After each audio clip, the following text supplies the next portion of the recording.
going out into breakout.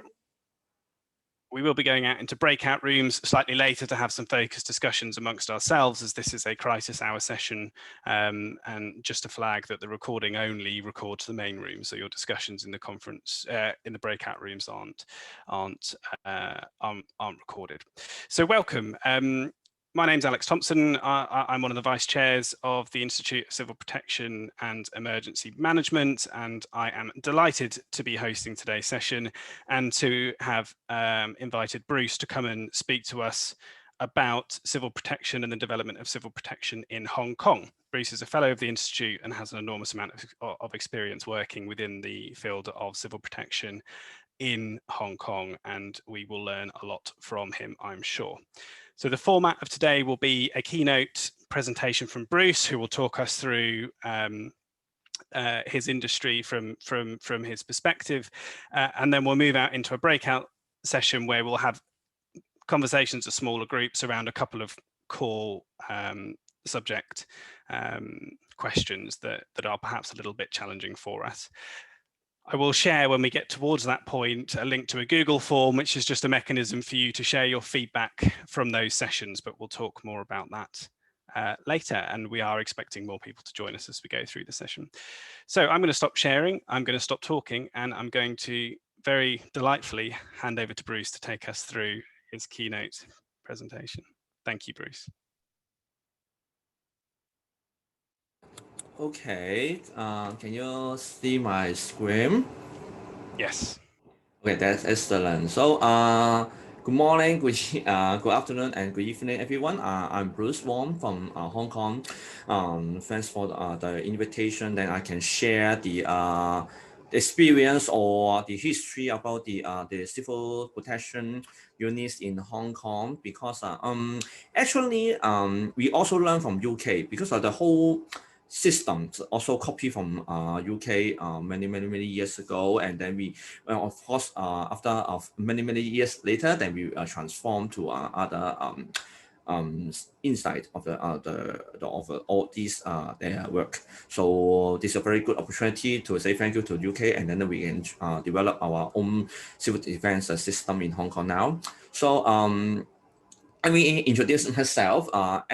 Of course, I'm a fellow member of ICBEM, and I'm also serving for a different organization in emergency response, such as the International Association of Emergency Managers and Capacity Development Network. I'm also a part of it, and I'm also serving for the University of Queensland University for the emergency response training program development.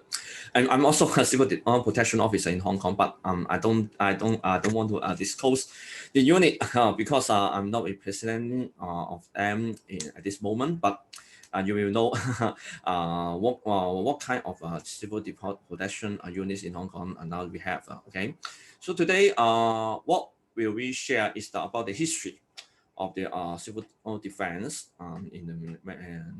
in Hong Kong, and then what will they do nowadays, and especially during the COVID-19 crisis, and then I will go back to the group discussion sessions. So before I start my presentation, I will introduce the background of the Hong Kong, because some of you know Hong Kong, but you may don't know much about the Hong Kong. So that let me to introduce in a few words. And this the southern city in China after the 1997, and we are a small city, but we have more than 7 million citizens in here. So that we have a lot of the large population, but we live in the small cities. So that we have some when we have faced some natural disasters and some man-made disasters, then there will make many troubles. So that we need to have a comprehensive emergency system in Hong Kong, so that when we face the crisis, then we can have sufficient resources and manpower to tackle the challenges. Under the one country, two system policy, even we are cities of China, we have we have our own emergency service. Surely the civil protection unit as well. So so that's why I can to introduce what we have in Hong Kong now. And okay, you can see the screen.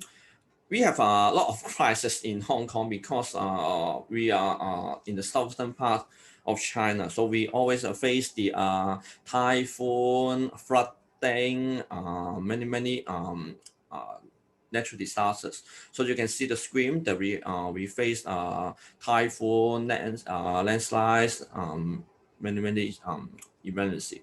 And then in the right corner that we have because in a long time ago we have some Vietnam people moved to Hong Kong and for the war, so that we have to take care of them. So then we need extra manpower to do it the situation. And then in the 10 years ago, we also have or 20 years ago, we have faced SARS in Hong Kong. So on that time, this is I will say that except the natural disasters and the man-made disasters, we also face new challenges. This is disease. So that in SARS we learned something. I have some lesson learned, and then now we are facing the COVID-19. Then we can have a little bit faster response compared with other cities in Asia, because we have experienced how to handle the situation. So so that is what we face the crisis in Hong Kong. But when we talking about the civil protection system, then we have to talk about the World War II, because in World War II, I think in UK we both face many emergency, so that we need to develop the civil defense system. So when you see the picture, then you will think, oh, you are very familiar, because in World War II we was the colony of UK, so we copy the civil defense units from UK. So you can see the ARP, the police reserve, auxiliary fire service, auxiliary medical corps, and the rescue service and gas protection service. We all have this civil defense unit to handle the lot of emergency during the wartime. So because we are a very small city in the Far East, so we have to take care of ourselves. We even UK send some troops from Canada. We also have need to face many emergencies, so that Hong Kong people need to take care ourselves. So that we set up a different civil defense unit during the war. Officially, after the war, all disbanded, because the service needs was over. But after the wartime, then we face another situation. There is southern and western. There's some conflict, and Hong Kong is located at the middle, in the Far East area. So that we on that time the Hong Kong government need to think again.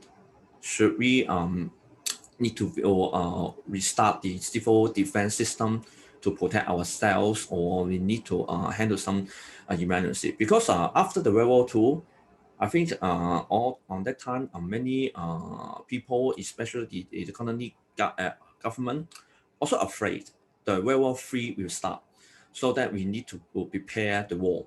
So they think how to restore the civil defense system. So they set up two audience. Actually, it's a set up the new one, and then resume the old one. That is also compulsory service to ordinance. That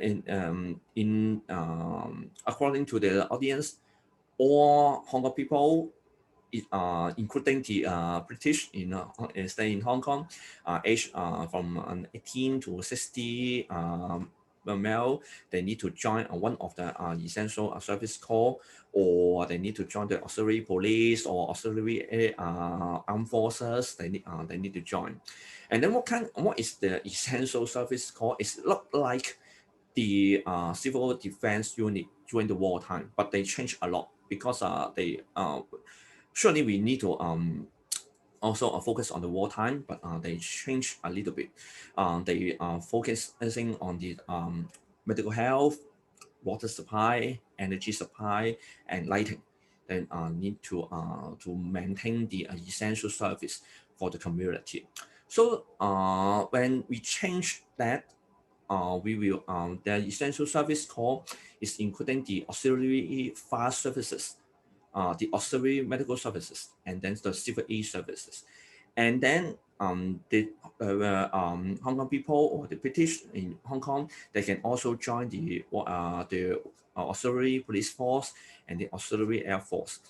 If they are, if some people think, oh, I don't want to wear uniform and obey the disciplinary rules, then they can join some unit. If they are working for the oil and gas or the dairy farm or aviation industry, we have also have a subunit in this private sector, because on that time we need to the main focus is how to maintain the essential service, so that in this energy service or the food supply industry, they also have some subunit. When the government order, then they will change their the business to from the business to provide the relief to the necessary people during the emergency.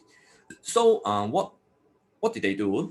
The auxiliary fire service was set up in 1938. This is the old service. After the World War II, they resumed their service immediately, because I think it's quite similar in Singapore, because after the wartime, many people from other countries will go to some state, the colony to start their new life, but they don't have resident house, so that they will build some wooden house in some remote area. But there's a lot of high population in a small area, and these are house made by wood, the wooden house. So they need to cook in the house, so that we have easy to have a fire. So they are still the workload of the regular fire services very high, so that the auxiliary members of the fire services, they can provide the trained manpower to handle this serious fire, because a lot of serious fire after the World War II. And then in other unit is Royal Hong Kong Auxiliary Air Force, and they even their name is Air Force, but actually they are the government department, but of course supported by the Royal Hong Kong Air Force. And then but difference from the Air Force, they major duties to provide the support in the search and rescue and the internal security. Sometimes if they have a free time, they can also support the regular. But they are also funded by the volunteers. So most of the members are the volunteers. Maybe they are the banker, maybe they are the civil servant, but if they are spare time, they can join the RAF and then execute the duties. And then the auxiliary medical services. There is on that time there was a new unit, and they provide the major focus on the providing medical health and hygiene service during the disaster. So that you can see the pictures, and there is a few two major disasters after the World War time, and then they deploy their volunteers to provide the immediately first aid and the medical support in the disaster scenes. And then in other unit is a civil aid service or CAS in short. They sell after the next year of the auxiliary medical service. On that time, they because they was successors of the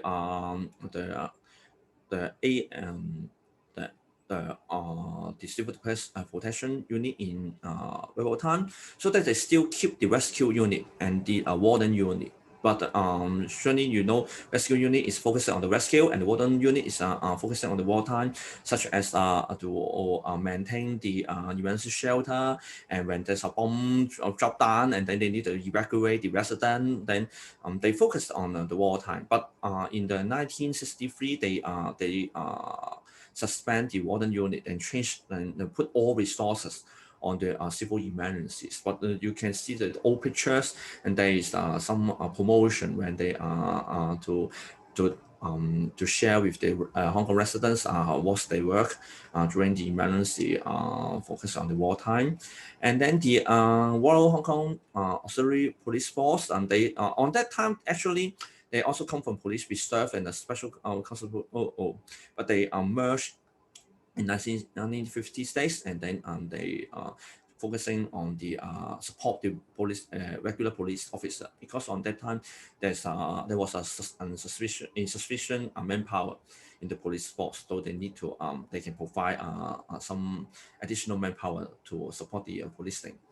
But a little bit change after the 1974, the auxiliary fire services was disbanded in the next year.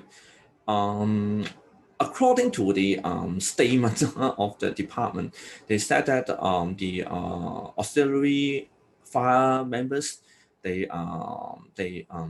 cannot provide very sufficient support in the service fire, because in the 1975 we have a lot of high-rise building and there a lot of factories in Hong Kong. The department think is a very high risk for the volunteers. In their mind says this emergency need to handle by the regular, which have a well-trained, they have a full-time fire services, so that they have a ability to handle these challenges. So they disband in 1975, but they put all rescue service to transfer to the civil aid services, and then the firefighting all matters will transfer to the regular fire service. And then the Royal Hong Kong Auxiliary Air Force, they changed their nature to civil department, so that in the 1993 they changed to a full-time government department. As I said, the RAAF was formed by the volunteers, but the GFS a little bit different. They are formed by the regular. But of course, they also remain some auxiliary members, such as crewmen and such as the controller. But they are a little bit changed in afterwards, but I will explain later. So that I can say that it's a transformation. During the World War time, there's a civil defense, but after the wartime, because they think the probabilities of the war occurred will drop down very fast, so that they don't think no more World War III, so that they focus on these civil defense unit to change their focus on the civil emergency. So according to the Professor David, he wrote a very good book from civil defense to civil protection, and then back again. In the book, we can know the theory is a civil defense force is focusing on the wartime, but the civil protection unit is focusing on the civil emergency. So that in Hong Kong, we change nature from the civil defense to the civil protection. So you may have a questions. Oh no, how about wartime? Actually, after the 1997, the central government of Beijing, they also sent the troops in Hong Kong. So like the colony time, the UK sent the troops in Hong Kong, so that the defense part will transfer to the armed forces, then so that we can focusing on the civil emergency. So there is this transformation period after the handover to China. So what about the today? So today, these units will what kind of change? The GFS is still in the GFS. The auxiliary sections is still auxiliary sections, but they are no more auxiliary crewmen. they still have a auxiliary air controller and the auxiliary doctor, auxiliary nurse, so that they have around 75 auxiliary members. And the Hong Kong auxiliary police force is still here, and they have 4,500 members. And the CAS, they have 3,700 members, and AMS, they have around 4,080. But we don't call them civil defense or civil protection. We call them auxiliary services. That is the new name. So in the maybe in the internal security structure, so you can see they lead by the Security Bureau. It looked like the internal affairs in some countries. So they are a central department, so that they manage the police, fire service, and custom, immigration, blah blah blah. And you can see the screen. The orange one is both the civil or we name civil protection unit or the auxiliary services.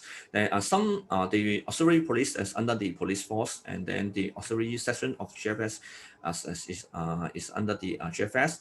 But the CAS and the AMS are both the independent auxiliary service in Hong Kong. So the nature is a bit different. So what did they do? Or nowadays, and then you can see the screen. There's was a series fire in the center of Hong Kong, so that the AMS members are deployed to provide the triage and the treatment in the scene, and they have equipped a much ambulance, so that they can support the fire services to deliver casualty to hospital.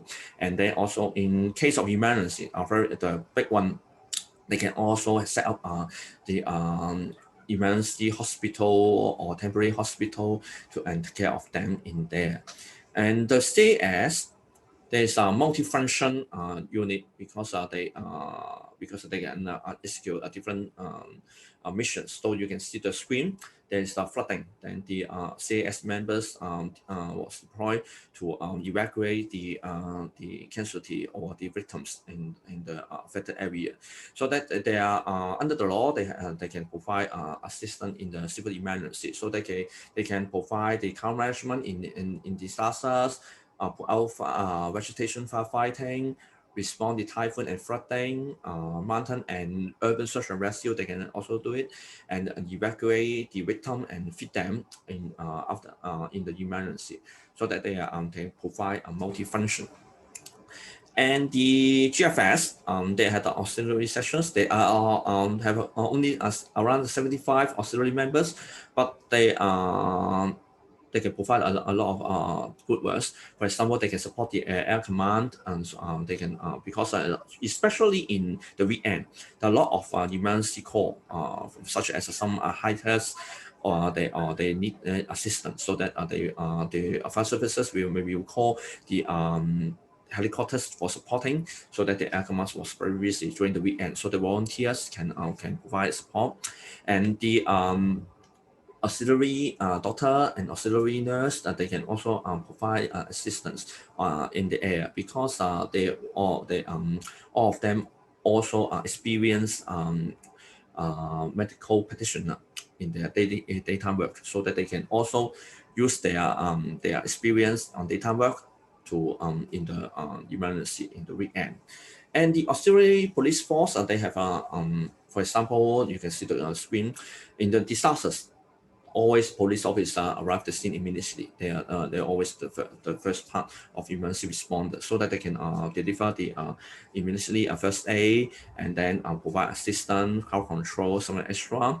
And then in the emergency, they also can protect and defend the key points in Hong Kong to maintain for protection and maintain the daily works, such as the power plant, the reservoir, so that they can do it.